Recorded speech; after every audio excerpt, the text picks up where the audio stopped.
तो बात करते हैं पहले टाइप के बारे में। यहाँ पे आप देख सकते हैं the transistor amplifier may be classified as there, मतलब कि ये जो हमारा ट्रांजिस्टर एम्पलीफायर है, वो ट्रांजिस्टर एम्पलीफायर कौन से पोर्शंस में क्लासिफाई हो सकता है, उन सभी क्लासिफिकेशंस के टाइटल मैंने यहाँ पे आपको फर्स्ट टॉपिक में दे रखे हैं। तो ये जो हमारा फर्स्ट क्लासिफिकेशन है वो किसके यूज पर है? तो पहला क्लासिफिकेशन है according to use. Second classification किसकी तरह से है? सेकेंड क्लासिफिकेशन में है फ्रीक्वेंसी ऑफ ऑपरेशन, मतलब कि आप जो एम्पलीफायर में फ्रीक्वेंसी यूज करते हैं, वो फ्रीक्वेंसी जिसको आप एम्पलीफाई करना चाहते हैं, उस फ्रीक्वेंसी के बारे में बात हो रही है। तो आप जिस फ्रीक्वेंसी को एम्पलीफाई करना चाहते हैं, उस फ्रीक्वेंसी के डिपेंडेंट में जो भी टर्म्स यूज होती है उसे हम क्या बोलते हैं? Classification of amplifiers according to frequency uses. फिर हमारा तीसरा जो क्लासिफिकेशन है उसका टॉपिक क्या रहता है? मेथड ऑफ कपलिंग, मतलब कि आप कपलिंग के लिए कौन कौन से कंपोनेंट्स यूज करते हैं, उस कंपोनेंट्स के फिनोमिनन पर और उस कंपोनेंट्स के मुताबिक ये हमारा क्लासिफिकेशन डिपेंडेंट होता है। फिर लास्ट में क्या आता है? लोकेशन ऑफ ऑपरेटिंग पॉइंट, जिसे हम बोल सकते हैं क्यू पॉइंट या फिर क्यूएसएन पॉइंट। तो ये जो हमारा लोकेशन है, लोकेशन का मतलब क्या है कि ये जो ट्रांजिस्टर की आउटपुट कैरेक्टरिस्टिक है, उस आउटपुट कैरेक्टरिस्टिक के ग्राफ में आपका ये जो क्यू पॉइंट बनता है, वो क्यू पॉइंट कहाँ पे लोकेट होता है, मतलब कि वो कहाँ पे हमें क्रॉस सेक्शन में मिलता है, उसे हम क्या बोलते हैं? Location of operating point. तो ये जो आपका ऑपरेटिंग पॉइंट जहाँ पे भी लोकेट होता है, उसी की तरह से उसका ये जो आउटपुट का सिग्नल है, उस सिग्नल का कितना पोर्शन आपको आउटपुट में मिलेगा और कितना पोर्शन आउटपुट में क्लिप हो जाएगा। क्लिप हो जाने का मतलब क्या है कि वो पोर्शन आपको आउटपुट में नहीं मिलेगा। मतलब कि ये जो क्लिपिंग का मतलब क्या होता है, इसको आपको अच्छी तरह से दिमाग में रखना है कि क्लिपिंग का मतलब ये होता है कि वो एक डिसाइडेड पोर्शन, वो एक स्पेसिफिक पोर्शन आपको आउटपुट में नहीं मिलता है, उसके लिए आप उसे क्या बोलते हैं? क्लिपिंग बोलते हैं। जैसे आप हाफ वेव रेक्टिफायर में देखते हैं, फुल वेव रेक्टिफायर में देखते हैं, या फिर ब्रिज वेव रेक्टिफायर में देखते हैं, तो वहां पे हम बात करते हैं कि कुछ पोर्शन वहां पे क्या हो जाता है? क्लिप हो जाता है। तो क्लिप होने का मतलब क्या है कि वो पोर्शन, वो एक साइकिल, वो एक थोड़ा सा जो एक पार्ट है, वो पार्ट आपको आउटपुट में एज अ सिग्नल नहीं मिलता है, तो उसे हम क्या बोलते हैं? कि वो सिग्नल क्लिप हो गया। तो यहाँ पे भी आपको क्या देखना होगा कि जैसे आप लोकेशन ऑफ ऑपरेटिंग पॉइंट के बारे में बात करते हैं, तो वहां पे कुछ पोर्शन का सिग्नल आपको आउटपुट में नहीं मिलता है, उसकी तरह से वहां पे जो ऑपरेटिंग पॉइंट है, वो ऑपरेटिंग पॉइंट रीजनेबल साबित होता है, क्योंकि जिस तरह से ऑपरेटिंग पॉइंट लोकेट होता है, उसी मुताबिक आपको क्या मिलता है? आउटपुट मिलता है। लेकिन इस टॉपिक के बारे में हम वहां पे जब पहुंचेंगे तब अब डिस्कशंस में बात करेंगे। अभी यहाँ पे हम देखते हैं अकॉर्डिंग टू यूज, जो ये हमारा एम्पलीफायर है, उस एम्पलीफायर का क्लासिफिकेशन कैसे होता है। तो according to use, the classification of amplifier according to their use is basically क्या क्या है?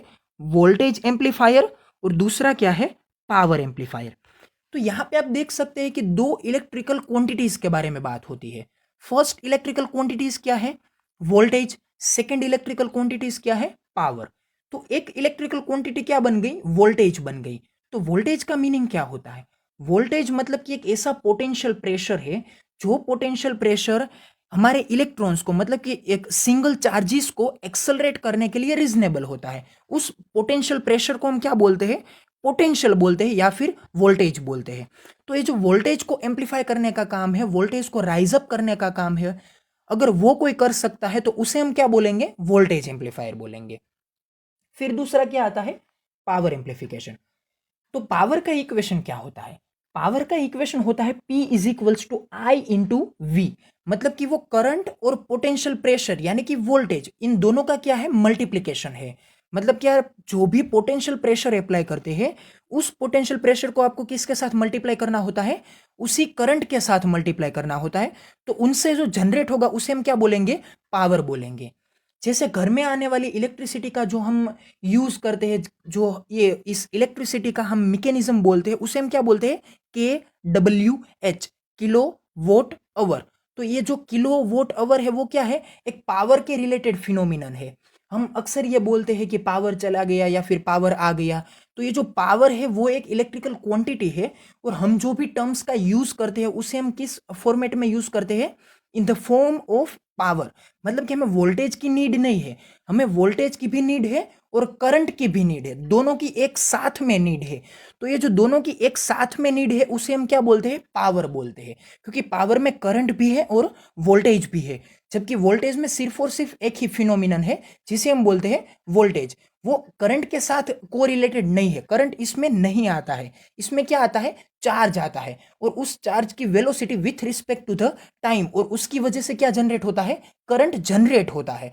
तो ये जो वोल्टेज है वो वोल्टेज करंट को कंसिस्ट नहीं करता है, वो अगर करंट को कंसिस्ट कर लेता है तो उसे हम क्या बोलते हैं, पावर बोलते हैं। तो यहाँ पे जो दो एम्पलीफायर्स है वो एम्पलीफायर्स का क्लासिफिकेशन कौन कौन से बेसिस पर हो गया, एक हो गया वोल्टेज एम्पलीफायर, दूसरा हो गया पावर एम्पलीफायर। तो ये जो दोनों की एक टाइटल का ये जो चेंज है, दोनों की टाइटल का ये जो फिनोमिनन है, उसी फिनोमिनन में उसकी क्या छुपी हुई है, डेफिनेशन छुपी हुई है। तो हम इस बारे में अभी हम क्या बात करते हैं, उसकी डेफिनेशन के बारे में। तो फर्स्ट टर्म में क्या आता है, voltage amplifier increases the voltage level of the signal while power amplifier mainly increases the power level of signal। मतलब कि जो वोल्टेज एम्पलीफायर है वो क्या करता है, सिग्नल के वोल्टेज लेवल को हाई करता है। मतलब कि सिग्नल का ये जो वोल्टेज लेवल है वो वोल्टेज लेवल को वो क्या करता है, राइज अप करता है। हम जानते हैं कि अगर कुछ इस तरह का सिग्नल, मतलब कि ये कंसीडर कर लीजिए कि आपका क्या है, एक इनपुट सिग्नल है, वो इनपुट सिग्नल आप किस में देना चाहते हैं, आप एक एम्पलीफायर के अंदर देना चाहते हैं। तो ये हमारा क्या हो गया, एक एम्पलीफायर हो गया।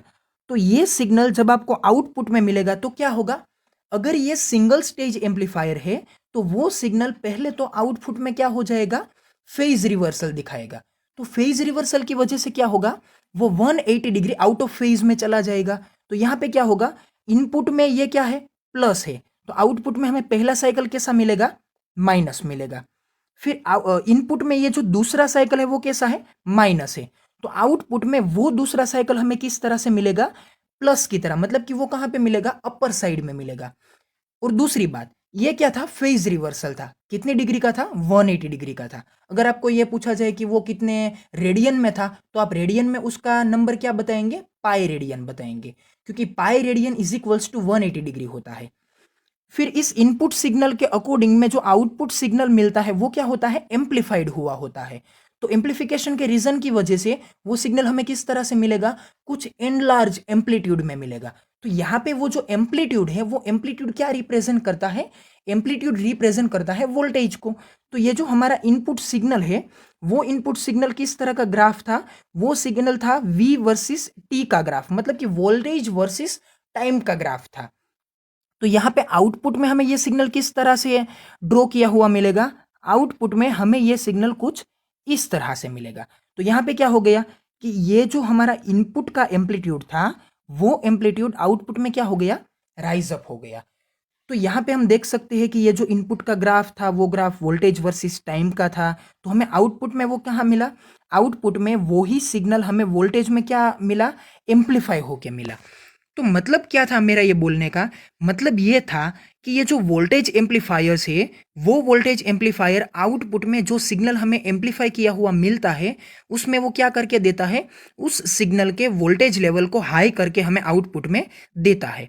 लेकिन जब आप पावर एम्पलीफायर्स के बारे में बात करते हैं तो पावर एम्पलीफायर में क्या होता है, पावर एम्पलीफायर में जो सिग्नल होता है इनपुट सिग्नल, उस इनपुट सिग्नल का आउटपुट में क्या एम्पलीफाई होता है, पावर एम्पलीफाई होता है। तो उसे हम क्या बोलते हैं, पावर एम्पलीफायर्स।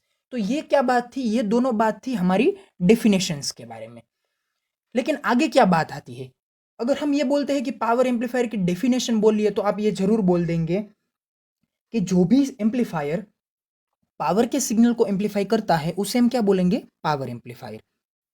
लेकिन मेरा आगे का क्वेश्चन आपको ये है कि क्या आप ये बता सकते हैं कि पावर एम्पलीफायर कौन से कंपोनेंट का यूज करके बन सकता है, या फिर वोल्टेज एम्पलीफायर कौन से कंपोनेंट का यूज करके बन सकता है, या फिर दोनों क्वेश्चंस का एक कॉमन क्वेश्चन ये भी निकल सकता है कि पावर एम्पलीफायर और वोल्टेज एम्पलीफायर दोनों के कंस्ट्रक्शन में क्या चेंज है, मतलब कि कौन कौन से कंपोनेंट किस एम्पलीफायर में यूज होते हैं।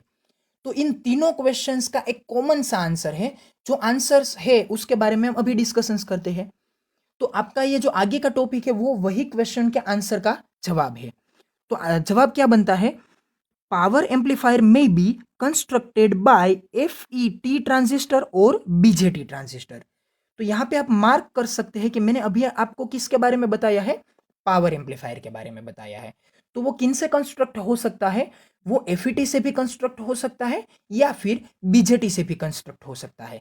तो आप अच्छी तरह से जानते हैं कि FET का फुल फॉर्म क्या होता है? Field effect transistor. और BJT का फुल फॉर्म क्या होता है? Bipolar junction transistor.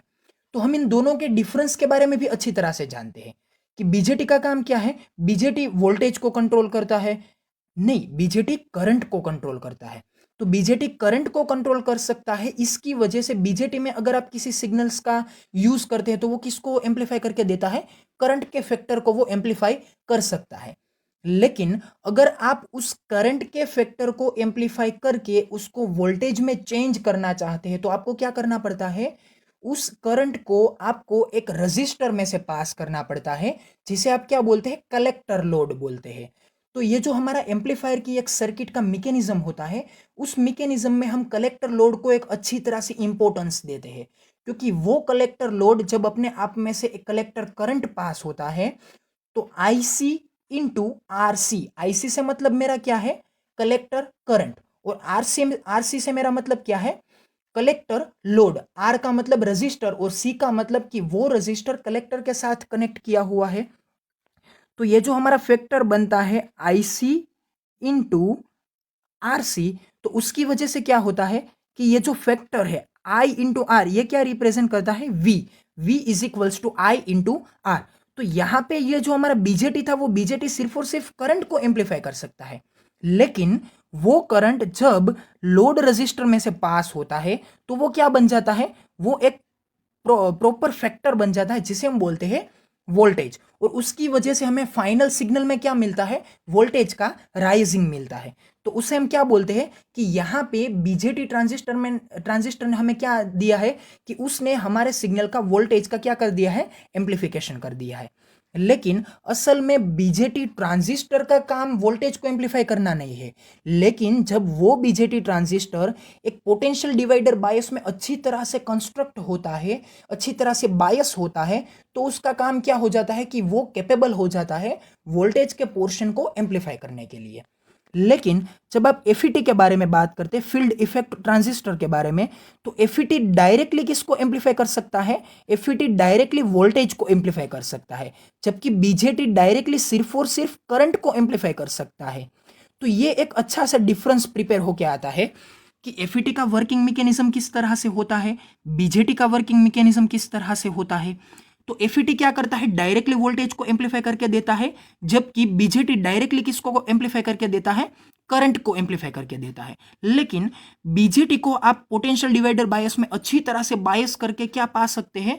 वोल्टेज का भी एम्पलीफिकेशन यूज कर सकते हैं। तो ये था हमारा FET और BJT का डिफरेंस। और साथ साथ में आपको इस डिस्कशंस में अगर पॉइंट आउट हुआ है तो आपको ये अच्छी तरह से पॉइंट आउट हो गया होगा कि FET और BJT दोनों वोल्टेज को एम्पलीफाई कर लेते हैं। मतलब कि उस वोल्टेज के फॉर्मेट को लेकर अगर आप उसमें कुछ इंडक्टर जैसे हेल्पिंग कंपोनेंट्स का यूज कर लेते हैं तो वो क्या हो सकता है? वो पावर को भी एम्पलीफाई कर सकता है। आपको मैं फिर से रिपीट करके बता देता हूँ कि FET और BJT में अगर आप हेल्पिंग कंपोनेंट के साथ साथ इंडक्टर का यूज कर लेते हैं तो वो आपको क्या करके दे सकता है? पावर को एम्पलीफाई करके दे सकता है। हम आगे की जो स्लाइड्स है, आगे का जो डिस्कशंस है, वो डिस्कशंस में हम ये सभी टर्म्स को अच्छी तरह से मेंशन करेंगे कि इंडक्टर जब भी किसी भी ट्रांजिस्टर की सर्किट में या फिर किसी भी एम्पलीफायर की सर्किट में प्रेजेंट होता है तो वो मेनली किसको अच्छी तरह से अप्रिसिएट करता है? मेनली वो पावर्स के एम्पलीफिकेशन को अप्रिसिएट करता है।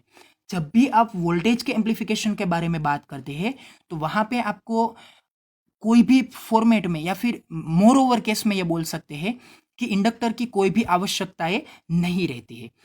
तो ये क्या था कि पावर एम्पलीफायर किन दोनों कंपोनेंट्स में से कंस्ट्रक्ट हो सकता है? एक है FET, दूसरा है BJT। फिर क्या बात आती है कि ये जो वोल्टेज एम्पलीफायर है उसे कंस्ट्रक्ट करने के लिए हम जनरली किसका यूज करते हैं? सिर्फ और सिर्फ BJT का यूज करते हैं। तो आप ये दूसरी बात भी अच्छी तरह से समझ गए होंगे कि वोल्टेज एम्पलीफायर को कंस्ट्रक्ट करने के लिए हम बीजेटी का यूज़ करेंगे। क्यों बीजेटी का यूज़ करेंगे? क्योंकि बीजेटी डायरेक्टली किसको एम्पलीफाई करता है? करंट को एम्पलीफाई करता है। और उस करंट का हम अल्टरनेटिव यूज़ किसके साथ करते हैं? आरसी, मतलब कि लोड रजिस्टर के साथ। और उस लोड रजिस्टर की वजह से, मतलब कि आरसी की वजह से हमें क्या मिल जाता है? वोल्टेज। और वो वोल्टेज क्यों मिलता है? क्योंकि हम उसके साथ साथ क्या यूज़ करते हैं? आईसी का यूज़ करते हैं। तो ये हमारा दोनों का डिफरेंस भी हो गया। हमारे आगे के ये जो तीनों अलग अलग क्वेश्चंस थे उस क्वेश्चंस का आंसर भी हो गया। और आपके लिए एक प्रॉपर वे भी प्रिपेयर हो गया कि अगर आपको कोई ये पूछता है कि ये जो पावर एम्पलीफायर है, ये जो वोल्टेज एम्पलीफायर है, उन दोनों एम्पलीफायर्स में डिफरेंस क्या है? तो इन दोनों एम्पलीफायर्स में डिफरेंस सिर्फ यही है कि ये जो वोल्टेज एम्पलीफायर है वो जनरली किन से कंस्ट्रक्ट होता है? बीजेटी ट्रांजिस्टर से कंस्ट्रक्ट होता है, क्योंकि बीजेटी डायरेक्टली करंट को एम्पलीफाई करता है और वो करंट अल्टरनेटिवली किसको एम्पलीफाई करके देता है? वोल्टेज को। फिर पावर एम्पलीफायर किन से कंस्ट्रक्ट हो सकता है? वो एफईटी और बीजेटी दोनों में से किसी एक से कंस्ट्रक्ट हो सकता है। और बीजेटी करंट के साथ वोल्टेज को एम्पलीफाई करके हमें पावर बना के देता है और एफईटी डायरेक्टली वोल्टेज को एम्पलीफाई कर सकता है, इसीलिए वो डायरेक्टली पावर में टर्न आउट हो सकता है। फिर लास्ट टॉपिक के बारे में बात करते हैं इस स्लाइड के। तो इस लास्ट टॉपिक में मैंने आपको क्या डिस्कशंस करके दिया हुआ है? हियर नोट दैट, मतलब कि आपको एक नोटिस करना है, we need to amplify the power of signal. मतलब कि हम सिग्नल में से कौन से फैक्टर को एम्पलीफाई करना चाहते हैं? पावर के फैक्टर को एम्पलीफाई करना चाहते हैं। We need to use two BJT transistor analogy. आपको ये अच्छी तरह से इस वर्ड को मेंशन करना है, टू बीजेटी ट्रांजिस्टर एनालॉजी, जिसका मैंने आपको यहाँ पे नाम दे रखा है, जिसे हम बोलते हैं op amp, operational amplifier, full form यहाँ पे लिख के दे रखा है। तो हमने यहाँ पे इस फैक्टर में बात की थी कि हम एफईटी का यूज कर सकते हैं पावर को एम्पलीफाई करने के लिए, लेकिन साथ में बीजेटी का भी यूज कर सकते हैं किसको एम्पलीफाई करने के लिए? पावर को एम्पलीफाई करने के लिए। लेकिन वो बीजेटी ट्रांजिस्टर जिस एनालॉजी में यूज होता है, उस एनालॉजी, एनालॉजी का मतलब कोई अलग नहीं है, एनालॉजी का सिर्फ और सिर्फ मतलब ये है कि उस दोनों बीजेटी ट्रांजिस्टर को आप किस तरह से जोड़ते हैं। तो ये जो जोड़ने का काम हो गया उसे हम क्या बोल सकते हैं? एक एनालॉजी बोल सकते हैं। तो यहाँ पे हमारा जो कंस्ट्रक्शन है वो किस तरह से रहेगा? दो बीजेटी ट्रांजिस्टर के साथ चलेगा। जबकि आप वोल्टेज एम्पलीफायर में बात करते हैं उसके कंस्ट्रक्शन में, तो वहां पे जो बीजेटी ट्रांजिस्टर यूज होता है वो बीजेटी ट्रांजिस्टर कपलिंग में यूज नहीं होता। कपलिंग का मतलब ये मत समझना कि दो एम्पलीफायर सर्किट को जोड़ना, नहीं। यहाँ पे हम दो ट्रांजिस्टर को directly face to face connect करने वाले हैं, उसे हम बोलते हैं ऑपरेशनल एम्पलीफायर। तो आपका ये जो बीएससी का 5th सेमेस्टर का सिलेबस है, उस सिलेबस में आपको एक अच्छी तरह से चैप्टर स्टडी करना है, जिसमें आपको क्या मिलेगा कि ऑपरेशनल एम्पलीफायर का कंस्ट्रक्शन क्या होता है, मैकेनिज्म क्या होता है, उसे हम ऑपरेशनल एम्पलीफायर क्यों बोलते हैं? क्योंकि वो एम्पलीफिकेशन को करता है लेकिन वो साथ में कुछ ऑपरेशंस को रिप्रेजेंट करता है। तो वो ऑपरेशंस क्या है? वो ऑपरेशन आपके मैथमेटिकल ऑपरेशंस है। वो मैथमेटिकल ऑपरेशन कौन से हो सकते हैं? मैथमेटिक्स में हम कौन से ऑपरेशंस का यूज करते हैं? मैथमेटिक्स में हम बेसिकली 4 ऑपरेशंस का यूज करते हैं। एक होता है समेशन, दूसरा होता है सब्सट्रैक्शन, तीसरा होता है इंटीग्रेशन और चौथा होता है डिफरेंशिएशन। फिर आप ये बोलेंगे कि यहाँ पे हमने डिवीजन और मल्टीप्लिकेशन के बारे में क्यों बात नहीं की? डिवीजन और मल्टीप्लिकेशन के बारे में इसलिए बात नहीं की क्योंकि वो जो ऑपरेशन होता है वो ऑपरेशन को हम इस सेमेस्टर में इस ओप एम्प की सर्किट के साथ डायरेक्टली कंस्ट्रक्ट नहीं करने वाले हैं। हम उसको कंस्ट्रक्ट करने के लिए कुछ अलग तरह से डिजिटल सिग्नल्स और डिजिटल सर्किट्स का और डिजिटल कुछ रजिस्टर्स होते हैं उसका हम यूज करने वाले हैं। तो वो एक मैकेनिज्म अलग है। लेकिन जो आपका नॉर्मल कैल से होता है, जिसे हम कैलकुलेटर्स बोलते हैं, तो वो जो कैलकुलेटर्स है वो कैलकुलेटर इस तरह की ऑपरेशनल एम्पलीफायर की सर्किट का यूज करते हैं, जहां पे क्या होता है? टू ट्रांजिस्टर एनालॉजी होती है, मतलब कि वहां पे दो ट्रांजिस्टर को फेस टू फेस कनेक्ट किया हुआ होता है। तो जब आप दो ट्रांजिस्टर की फेस टू फेस एनालॉजी का यूज करते हैं तो उसे हम क्या बोलते हैं? ओप एम्प बोलते हैं। तो वो ओप एम्प किसका यूज करता है, बीजेटी का। लेकिन जब आप उस बीजेटी के ट्रांजिस्टर में से, उस ओपेम्प में से किसी सिग्नल को पास आउट करते हैं, तो वो सिग्नल में से कौन सा पोर्शन उसका एम्पलीफाई होगा, उसका पावर का पोर्शन एम्पलीफाई होगा। लेकिन जब आप वोल्टेज को एम्पलीफाई करना चाहते हैं तो उस कंस्ट्रक्शन में जो भी ट्रांजिस्टर होता है वो ट्रांजिस्टर कैसा होगा, सिर्फ और सिर्फ पोटेंशियल डिवाइडर बायस में कंस्ट्रक्ट किया हुआ सिंगल स्टेज ट्रांजिस्टर एम्पलीफायर होगा, जहां पे दो ट्रांजिस्टर की फेस टू फेस एनालॉजी भी नहीं होगी, उसे हम ऑपरेशनल एम्पलीफायर भी नहीं बोलेंगे, और वो हमारे सिग्नल के पावर को जिस तरह से ओप एम्प एम्पलीफाई करता है इस तरह से वो उसे एम्पलीफाई नहीं करेगा। तो मैं फिर से आपको रिपीट करके वही बात दोहरा देता हूं कि एफईटी और बीजेटी दोनों पावर को एम्पलीफाई कर सकते हैं, लेकिन जो ये दोनों पोर्शंस बीजेटी के वोल्टेज में भी आते हैं, पावर में भी आते हैं, वो दोनों भले आते ही सेम वे से है, लेकिन वो दोनों सेम नहीं है, क्योंकि पावर को एम्पलीफाई करने के लिए टू ट्रांजिस्टर एनालॉजी यूज होती है और वोल्टेज को एम्पलीफाई करने के लिए सिंगल स्टेज ट्रांजिस्टर की एनालॉजी यूज होती है, जहां पे क्या किया यूज किया हुआ होता है, पोटेंशियल डिवाइडर बायस। तो आई होप कि आपको ये जो पूरी स्लाइड का ओवरव्यू था वो ओवरव्यू अच्छी तरह से समझ में आ गया होगा। अगर मैं कुछ बातों को यहाँ पे अच्छी तरह से राइट अप नहीं कर रहा हूँ, लेकिन उसको मैं आपको एक्सप्लेन तो कर ही रहा हूँ, तो प्लीज़ आप उन सभी बातों को नोट करना मत भूलिएगा, क्योंकि ये सभी बातें बहुत ही इंपॉर्टेंट है। आप कई सारे वीडियोस देखते हैं तब आपको जाके ये सभी बात को अच्छी तरह से मेंशन करने का टाइम मिल सकता है, लेकिन उन सभी बातों को मैं इस सिर्फ एक ही वीडियो में आपको अच्छी तरह से मेंशन करने को अप्लाई करना चाहता हूँ, क्योंकि ये वीडियो लॉन्ग बनेगा, लेकिन आपको ये सभी डिस्कशंस, सभी इंफॉर्मेशंस अच्छी तरह से एक ही फॉर्मेट में मिल जाएंगी। तो इस स्लाइड में आप देख सकते हैं कि यहाँ पे हमने जो आगे डिस्कशंस किया हुआ था कि वोल्टेज एम्पलीफायर और पावर एम्पलीफायर दोनों क्या है, दोनों एक सिर्फ और सिर्फ हमारे अकॉर्डिंग टू यूज क्लासिफाई होने वाले एम्पलीफायर्स के दोनों सब टॉपिक्स है या फिर सब टाइप्स है।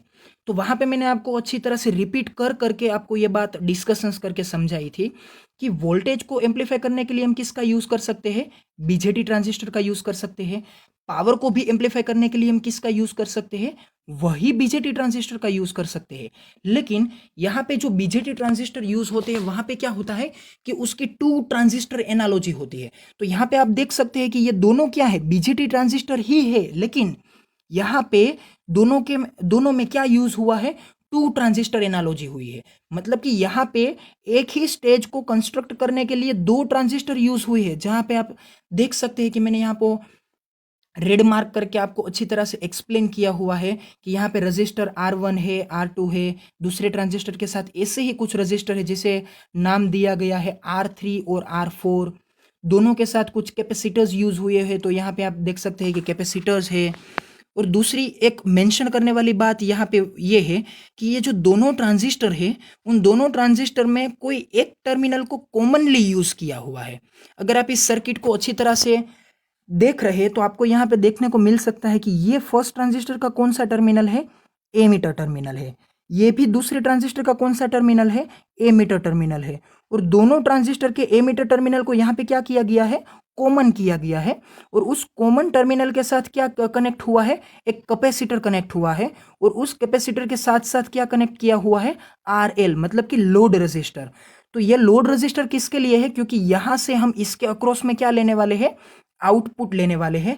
तो आप ये समझ सकते हैं कि मैंने आगे की स्लाइड में जो आपको लॉन्ग डिस्क्रिप्शन में अच्छी तरह से रिपीट कर करके जो आपको ये बात बोली थी कि यहाँ पे पावर को एम्पलीफाई करने के लिए जब आप बीजेटी ट्रांजिस्टर का यूज करते हैं तो वो बीजेटी ट्रांजिस्टर किस फॉर्मेट में यूज होता है, टू ट्रांजिस्टर एनालॉजी में यूज होता है। और उस टू ट्रांजिस्टर एनालॉजी को हम क्या बोलते हैं, ओप एम्प, मतलब कि उसे हम क्या बोलने वाले हैं, ऑपरेशनल एम्पलीफायर। तो ऑपरेशनल के रीजन के बारे में क्या था कि वो ऑपरेशंस करता है, कौन से ऑपरेशंस को स्पेसिफाई करता है, वो कुछ मैथमेटिकल ऑपरेशंस को स्पेसिफाई करता है। इसकी वजह से इसका नाम क्या बनता है, ऑपरेशनल एम्पलीफायर।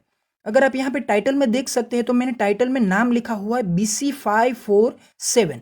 तो ये BC547 और कुछ नहीं है, बीजेटी ट्रांजिस्टर के कुछ अलग अलग जो मैन्युफैक्चरिंग कंपनीज होती है उसका जो अलग अलग कंस्ट्रक्शन होता है, वो कंस्ट्रक्शन अलग अलग इंप्यूरिटीज के ऊपर डिपेंडेंट होता है कि आप एमिटर, बेस और कलेक्टर में कौन से फॉर्मेट में, मतलब कि कितने फैक्टर में जो इंप्यूरिटीज फेड करते हैं, उस इम्प्यूरिटीज़ की वजह से उसका बीटा चेंज होता है, उसका थर्मल रनअवे की प्रॉपर्टी चेंज होती है, उसका जो करंट एम्प्लीफिकेशन का फैक्टर जिसका मैंने अभी नाम लिया बीटा, उसका रेंज कितना होता है। उन सभी फैक्टर्स को अच्छी तरह से मेंशन करने के लिए उसको क्या करना पड़ता है कि उसकी इम्प्यूरिटी को वेरी करना पड़ता है।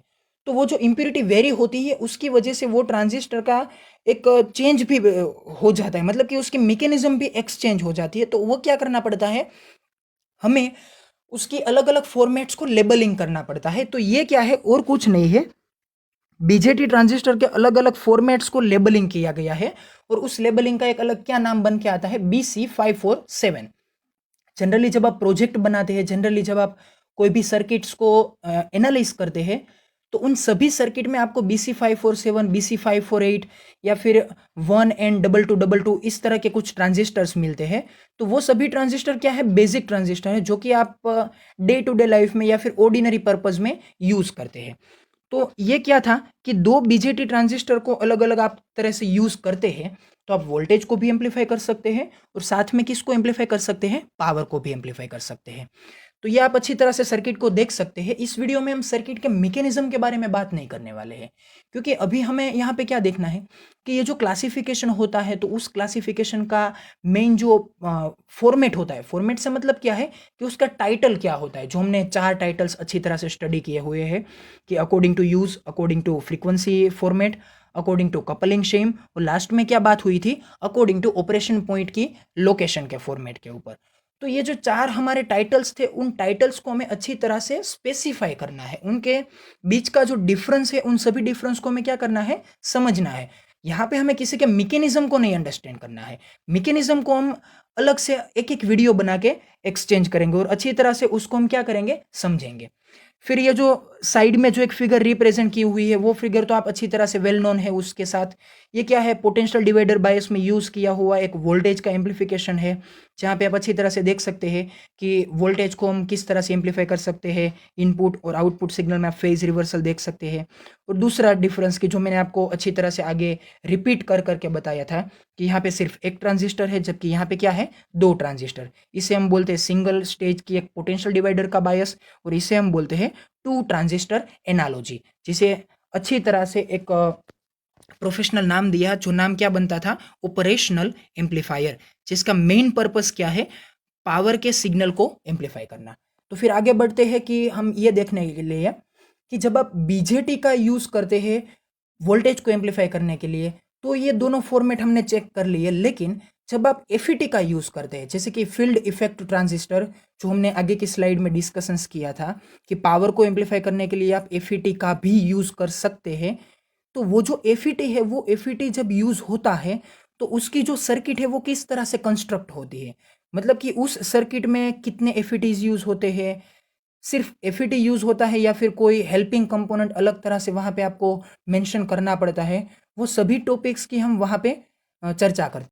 तो यहाँ पे आप इस स्लाइड में देख सकते हैं कि मैंने लेफ्ट हैंड साइड में वोल्टेज एम्पलीफायर के बारे में डिस्कशंस की हुई है, और यहाँ पे क्या है कि वोल्टेज एम्पलीफायर की वही सर्किट है, किसका यूज करके है, बीजेटी ट्रांजिस्टर का यूज करके है। जो सर्किट आगे थी वही सर्किट क्या है, यहाँ पे मैंने रिपीट करके दी हुई है। लेकिन ये जो राइट हैंड साइड की ये जो सर्किट है, वो सर्किट में कुछ चेंज है। और ये जो सर्किट है, उस सर्किट का ये जो आप टाइटल देखते हैं, तो टाइटल में आपको पता चलता है कि ये सर्किट किसकी तरह से है। इस सर्किट में आप देख सकते हैं कि आपको क्या यूज करना पड़ा है, एफईटी यूज करना पड़ा है, मतलब कि यहाँ पे फील्ड इफेक्ट ट्रांजिस्टर का यूज करते हैं। तो ये जो फील्ड इफेक्ट ट्रांजिस्टर है, यहाँ पे आपको क्या देखना है कि बीच में ये जो सिंबल है, वो सिंबल किसका है, एफईटी का है। तो यहाँ पे आप एफईटी में देख सकते हैं कि ये गेट है, ये सोर्स है, ये क्या है, ड्रेन है। मतलब कि जिस तरह से हम बीजेटी ट्रांजिस्टर में एमीटर, फिर ये बेस और फिर ये कलेक्टर, ये तीनों टर्मिनल्स के बारे में बात करते हैं, तो यहाँ पे एफईटी में हमें किस टर्मिनल्स के बारे में बात करनी पड़ती है, गेट, सोर्स और ड्रेन को। और इन दोनों सिंबल्स का ये जो डिफरेंस है वो भी आप देख सकते हैं कि यहाँ पे क्रॉस लाइन रिप्रेजेंट की हुई मिलती है आपको, यहाँ पे क्या होता है, स्ट्रेट लाइन आपको मिलती है। और एरो कहाँ पे आ जाता है, गेट टर्मिनल के पास आ जाता है। तो अभी इसके बारे में मैं आपको डिटेल में नहीं बताता हूँ कि ये एरो किसकी वजह से इस तरह से रिप्रेजेंट होता है, ये जो टर्मिनल्स का काम क्या होता है, क्यों एरो इस तरह से होता है, वो हम एफईटी के बारे में अच्छी तरह से जानते हैं, क्योंकि एफईटी के मैकेनिज्म के बारे में जब हम बात करते हैं तो हमें इन तीनों टर्मिनल्स के बारे में बात करनी पड़ती है। और ये जो सभी टर्मिनल्स है वहाँ पे आपको ये चैनल के बारे में बात करनी पड़ती है, उसके बायसिंग के बारे में बात करनी पड़ती है, और उस बायसिंग के साथ साथ आप करंट के बारे में, वोल्टेज के बारे में भी बात करते हैं। तो यहाँ पे आप देख सकते हैं कि ये जो बीच में एफईटी ट्रांजिस्टर है, उस एफईटी ट्रांजिस्टर का भी आपको लेबलिंग मिल सकता है। वो लेबलिंग क्या है, 2N3819। तो ये भी कुछ नहीं है, सिर्फ एक एफईटी का एक नाम है।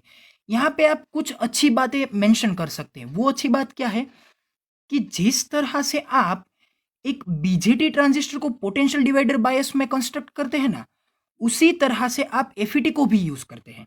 मतलब ये है कि यहाँ पे भी एक कैपेसिटर है, तो यहाँ पे भी एक कैपेसिटर है, फिर यहाँ पे एक आउटपुट कैपेसिटर है, तो यहाँ पे भी हम अच्छी तरह से जानते हैं कि आउटपुट में एक कैपेसिटर यूज करते हैं, जिस कैपेसिटर को हम क्या बोलते हैं कि वो या तो सीसी बोला जाता है, या फिर उसे हम बोल सकते हैं सी ओ, या फिर वो कपलिंग कैपेसिटर हो सकता है, या फिर उसे हम क्या बोल सकते हैं, आउटपुट कैपेसिटर।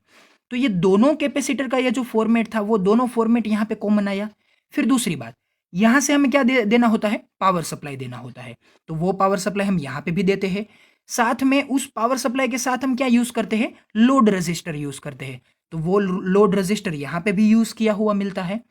तीसरी बात, यहां पे हम क्या यूज करते हैं कि एक बाईपास कैपेसिटर और आर ई रजिस्टर का यूज करते हैं, जो कि पैरेलल कॉम्बिनेशन में होता है। तो वही फॉर्मेट यहां पे भी यूज किया हुआ आपको मिलता है कि एक पैरेलल रजिस्टर है, उसके साथ पैरेलल में एक कैपेसिटर है, उस कैपेसिटर को भी आप बाईपास कैपेसिटर बोल सकते हैं, क्योंकि वो एसी सिग्नल्स को बाईपास करने के लिए यूज होता है। तो ये भी फॉर्मेट यहाँ पे आपको कॉमन मिलता है। फिर आप बात करते हैं रजिस्टर R1 और रजिस्टर R2। तो यहाँ पे R1 रजिस्टर है, लेकिन यहाँ पे R1 रजिस्टर नहीं है, लेकिन यहाँ पे R2 रजिस्टर है, तो वो R2 रजिस्टर यहाँ पे भी प्रेजेंट है। मतलब कि इस सर्किट का 90 से 95% फॉर्मेशन बीजेटी और एफईटी दोनों कंपोनेंट अलग अलग होने के बावजूद भी आपको क्या मिलता है, कॉमन मिलता है। लेकिन जब बीजेटी यूज करते हैं तो वो क्या करता है, वोल्टेज को एम्पलीफाई करता है। जब आप एफईटी यूज करते हैं तो वो क्या करता है, पावर को एम्पलीफाई करता है। तो आप ये देख सकते हैं कि बीजेटी और एफईटी जब दोनों को अलग अलग तरह से आप एप्लीकेशन में लेते हैं, तब भी उसकी 90 से 95% की ये जो कंस्ट्रक्शन की फिनोमिनन है वो क्या रहती है, सेम रहती है। लेकिन आपको अच्छी तरह से याद रखना है कि ये जो एफईटी है वो किसको एम्पलीफाई करके देता है, आरएफ सिग्नल्स को एम्पलीफाई करके देता है। मतलब कि वो रेडियो फ्रीक्वेंसी को एम्पलीफाई करने के लिए यूज होता है। लेकिन आपको अच्छी तरह से याद रखना है कि ये आरएफ फ्रीक्वेंसी को भले ही एम्पलीफाई करता है, लेकिन उस फ्रीक्वेंसी में, मतलब कि उस सिग्नल में से वो किस पोर्शन को एम्पलीफाई करने वाला है, वो पावर के पोर्शन को एम्पलीफाई करने वाला है। इसलिए हम इसे क्या बोलते हैं कि ये एफईटी का यूज करके बनाया गया एक पावर एम्पलीफायर है, जो कि एबल है किसको एम्पलीफाई करने के लिए, आरएफ फ्रीक्वेंसी को एम्पलीफाई करने के लिए एबल है। एक अलग क्वेश्चन यहाँ पे हो सकता है, अगर आपको याद हो तो, कि मैंने आपको ये बोला था कि एफईटी जब यूज होता है तो उसके साथ साथ क्या यूज होता है, इंडक्टर यूज होता है। क्यों इंडक्टर यूज होता है, क्योंकि हम पावर को एम्पलीफाई करना चाहते हैं। तो इस सर्किट में अभी इंडक्टर यूज नहीं किया गया है। जब आप आगे स्टडी करेंगे कि जब आपको ट्रांसफॉर्मर कपल्ड एम्पलीफायर के बारे में स्टडी करना पड़ता है, जब आप ट्रांसफॉर्मर के बारे में बात करते हैं, तो ट्रांसफॉर्मर में एक तरह का क्या होता है, इंडक्टर फॉर्मेट होता है, उसमें भी इंडक्शंस जनरेट होता है। तो जब आप ट्रांसफॉर्मर का यूज कपलिंग के फॉर्मेट में यूज करते हैं, तब भी आपको वहां पे क्या बोलना पड़ता है कि यहाँ पे एक इंडक्टर का यूज किया गया है। तो वो भी क्या कर सकता है, वो भी पावर को एम्पलीफाई कर सकता है। तो वहां पे भी आपको किसके बारे में स्टडी करना पड़ता है, एफईटी के फॉर्मेट के बारे में स्टडी करना पड़ता है। और दूसरी बात, यहाँ पे मैंने आपको क्या बोला कि ये आरएफ एम्पलीफायर है। तो हम जानते हैं कि एम्पलीफायर के क्लासिफिकेशन में एक टर्म ये भी आती है कि अकॉर्डिंग टू फ्रीक्वेंसी सिग्नल्स, मतलब कि वो सिग्नल्स ऑडियो भी हो सकते हैं, वो सिग्नल रेडियो भी हो सकते हैं। तो जब हम ऑडियो और रेडियो के डिफरेंस के बारे में बात करेंगे, तब हम यही सर्किट को रिपीट भी कर सकते हैं। तो वहां पे आपको पावर का भी एम्पलीफिकेशन के बारे में बात करनी पड़ती है। तो वहां पे आपको देखने को मिलेगा कि वहां पे आप एक इंडक्टर को फॉर्मेट में यूज करेंगे, मतलब कि कंस्ट्रक्शन में आपको इंडक्टर को कनेक्ट करना पड़ता है। तो वहाँ पे हम उस क्वेश्चन के आंसर को विथ प्रूफ देख सकते हैं कि पावर एम्पलीफायर इंडक्टर का यूज़ करता है अपने कंस्ट्रक्शन में।